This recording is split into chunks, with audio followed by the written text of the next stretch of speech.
The news কাউন্টার.এ আপনাদের সকলকে স্বাগত। আপনাদের সঙ্গে আমি সুমিত চৌধুরী। ইদানিং দেখছি গত কয়েকদিন ধরে সিপিআইএম কর্মী সমর্থকরা একটি ব্যান্ডের গানকে নিয়ে খুব বিচলিত।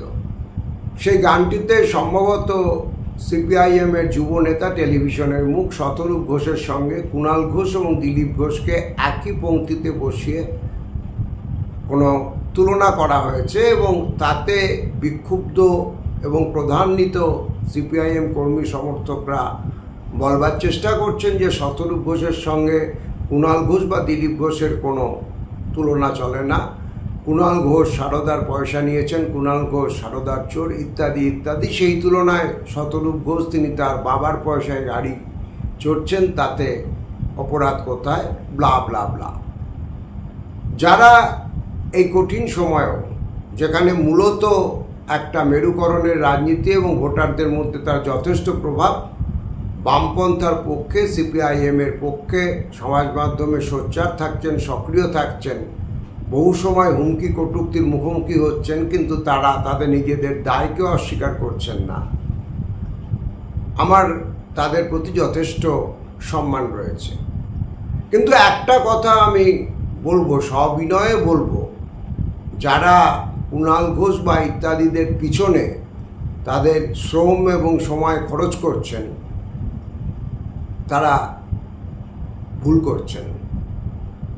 মনে রাখবেন যে আজকে এই মুহূর্তে যদি রাজ্যের যে মূল অনাচার চলছে তার উৎসমুখ একজনই, কালীঘাটের মাননীয়া। সমস্ত রাজনৈতিক আক্রমণ, দুর্নীতি এবং অনাচারের উৎসমুখের বিরুদ্ধে এই মুহূর্তে সংহত করতে হবে। না হলে পারে গোটা ব্যাপারটা ডাইলুটেড হয়ে যাবে এবং যারা এটা চাইছেন তাদের উদ্দেশ্যটাই আলটিমেটলি সিদ্ধ হবে। আমি দেখেছি যে অনেকেই কুণাল ঘোষকে আক্রমণ করতে ব্যাপৃত থাকেন। তারা প্রায় প্রশ্ন তোলেন যে আপনি তো বলেছিলেন যে সারদার সব থেকে বড় সুবিধাভোগী মমতা বন্দ্যোপাধ্যায়। আপনি বলেছিলেন যে মমতা বন্দ্যোপাধ্যায় জানেন সারদার টাকা কোথায় গিয়েছে।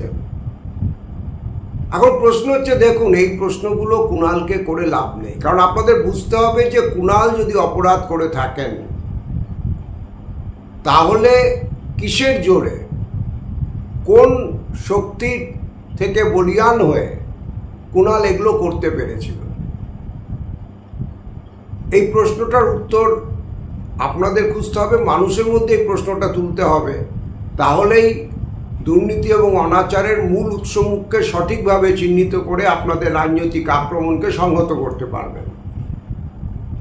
এই প্রশ্নগুলো আপনারা তোলেন, অথচ এটা তো বলেন না যে মুখ্যমন্ত্রী মমতা বন্দ্যোপাধ্যায় তার নিজের লেখা বই উপলব্ধিতে লিখিতভাবে কুণাল ঘোষের গ্রেপ্তারি সম্পর্কে বলেছেন, যখন সারদার ক্ষেত্রে একজনের বিরুদ্ধে নির্দিষ্টভাবে চুরির প্রমাণ পাওয়া গেছে, আমি আবার রিপিট করছি, এটা মমতা বন্দ্যোপাধ্যায়ের লেখা, উনি বলছেন চুরির প্রমাণ পাওয়া গেছে, তখন তাকে গ্রেপ্তার করা হলো। এখন সংবাদ মাধ্যম প্রশ্ন তুলছে যে কেন গ্রেপ্তার করা হয়েছে।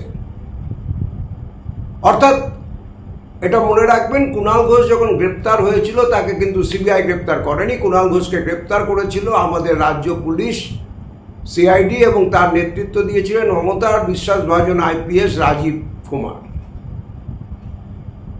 এখন বিষয়টা হচ্ছে, প্রশ্নটা তো এটা হওয়া উচিত যে রাজ্যের সর্বোচ্চ রাজনৈতিক প্রশাসক একজনকে লিখিতভাবে চোর হিসেবে চিহ্নিত করেছেন, তার কথা অনুযায়ী, তার লেখা অনুযায়ী যথেষ্ট পর্যাপ্ত প্রমাণ পাওয়ার পর। এবার প্রশ্নটা উল্টো দিক থেকে হওয়া উচিত, তাহলে কেন মাননীয়া সেই ব্যক্তিকে তার নিজের লেখা অনুযায়ী, যিনি চোর কোট আনকোট, যথেষ্ট প্রমাণ পাওয়া গেছে কোট আনকোট, দলের মুখপত্র হিসেবে নিযুক্ত করেছেন, তাকে মুখপাত্রের স্বীকৃতি দিয়েছেন এবং তাকে তার ঘনিষ্ঠ বৃত্তে ফের ঘোরাফেরা করতে যথেষ্ট সাবলীল স্বচ্ছন্দে দেখা যাচ্ছে। প্রশ্নটা এইটা হওয়া উচিত, কারণ আমার দুটো ইন্টারভিউতে, একটায় ডক্টর উপেন বিশ্বাস এবং আর একটা ডক্টর নজরুল ইসলাম, দুজনেই প্রাক্তন আইপিএস, দুজনেরই সিবিআইতে কাজ করার অভিজ্ঞতা রয়েছে। উপেন বিশ্বাস তো সিবিআই এর অ্যাডিশনাল ডিরেক্টর ছিলেন, আপনারা জানেন। আমি নজরুল ইসলামের কথা ধরছি না, কারণ তিনি তো সবসময় শাসকের তীব্র বিরোধিতা করেছেন। সিপিআইএম এর সময় সিপিআইএম এর বিরুদ্ধে তীব্র সংগ্রামে ছিলেন, তার সে ব্যাপারে বইও আছে যে সিপিআইএম এর বিরুদ্ধে একজন আইপিএস অফিসারের সংগ্রাম।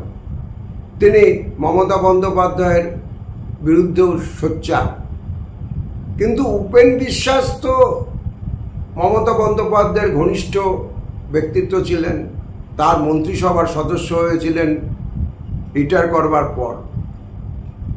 তো উপেন বিশ্বাস একটা কথা ইন্টারভিউতে মনে করিয়ে দিয়েছিলেন যে যা যা দুর্নীতি ঘটেছে আমাদের রাজ্যে, তার দায় আইন অনুযায়ী, যেহেতু মন্ত্রিসভার দায়িত্ব যৌথ দায়িত্ব, কালেকটিভ রেসপন্সিবিলিটি, এবং তার প্রধান এবং মুখ্য প্রশাসক যেহেতু মুখ্যমন্ত্রী, তিনি এড়িয়ে যেতে পারেন না যে ওটা বালু করেছে, ওটা পার্থ করেছে, আমি কিছু জানি না, আমার কোনো দায়। আমাদের সংবিধান কিন্তু সেটা বলে না।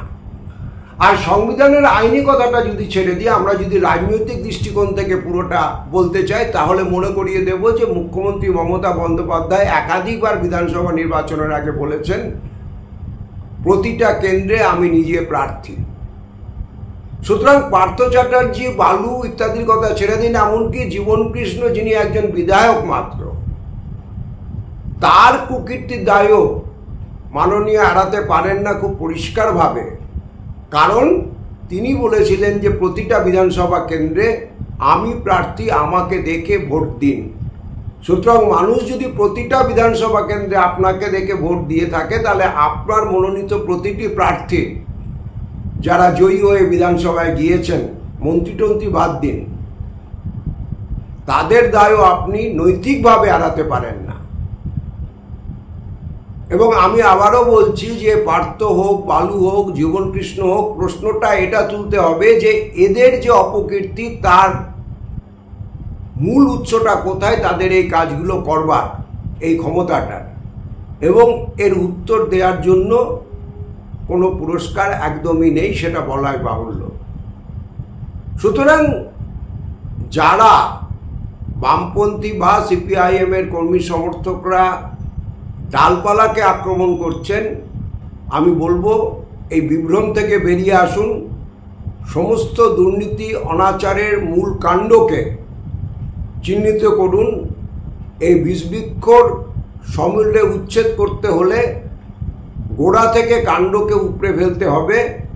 ডালপালার পিছনে সময় নষ্ট করে কোনো লাভ নেই। তৃণমূল কংগ্রেসের একজন নেত্রী, যিনি মমতা বন্দ্যোপাধ্যায়ের ঘনিষ্ঠ ছিলেন, খুবই ঘনিষ্ঠ ছিলেন, প্রায় ছায়াসঙ্গী ছিলেন, এখন সম্ভবত বিজেপিতে আছেন, তার নাম সোনালী গুহ, তিনি কিন্তু একটা দামি কথা বলেছিলেন যে তৃণমূলে একটাই পোস্ট, বাকি সব ল্যাম্প পোস্ট। সুতরাং শতরূপ ঘোষ 22 লাখের গাড়ি কিনে যদি বামপন্থী নীতিবোধ থেকে বিচ্যুত হয়ে থাকেন, সেটা শতরূপ ঘোষকে ব্যাখ্যা দিতে দিন। ভারতবর্ষের বামপন্থা, পশ্চিমবঙ্গের বামপন্থার ঐতিহ্য, কেরিয়ারকে উপেক্ষা করে হাজার হাজার ছেলেমেয়ের আত্মবলিদানের ঐতিহ্য, মানুষের সংগ্রামে সারা জীবন কাটিয়ে দেওয়ার ঐতিহ্য রয়েছে। ভারতবর্ষের বামপন্থার ঐতিহ্য, পৈতৃক সম্পত্তি অকাতরে বিলিয়ে দেওয়ার পরম্পরা। ভারতবর্ষের বামপন্থার ঐতিহ্যের মধ্যে এটা রয়েছে, বাবা সামন্ত প্রতিভু, ছেলে তার বিরুদ্ধে আন্দোলন সংগঠিত করছে ভূমিহীন কৃষকদের নিয়ে। বিচ্ছিন্নভাবে কেউ যদি বাবার পয়সায় 22 লাখের গাড়ি চাপেন, তার ব্যাখ্যা দেওয়ার দায়িত্ব তার, সেটা তাকে দিতে দিন। আপনারা যদি সত্যিকারের রাজনৈতিক কর্মী হন, আপনারা যদি এই বিভ্রম থেকে বেরোতে চান, তাহলে দুর্নীতির মূল উৎসমুখকে চিহ্নিত করুন, এই অনাচারের মূল উৎসমুখকে চিহ্নিত করুন এবং আপনাদের যাবতীয় প্রচার সেই জায়গাতে সংহত করুন। ডিফোকাসড হবেন না, কারণ ডিফোকাসড হলে আপনাদের যে প্রচার, আপনাদের যে আক্রমণ, রাজনৈতিক আক্রমণ, তার বর্ষামুখ কিন্তু দিকভ্রষ্ট হবে। আমার এই কথা বামপন্থী কর্মী সমর্থকদের কাছে অপ্রিয় ঠেকতে পারে, কিন্তু আমি নাচার, আমার রাজনৈতিক বোধ যেটা বলে সেটা আমি আপনাদের কাছে উপস্থিত করলাম। আমাদের কমেন্ট বক্স খোলা আছে, আপনারা আপনাদের মতামত অবশ্যই জানাবেন। দ্য নিউজ কাউন্টার .s এখন এই পর্যন্ত। সকলে ভালো থাকবেন।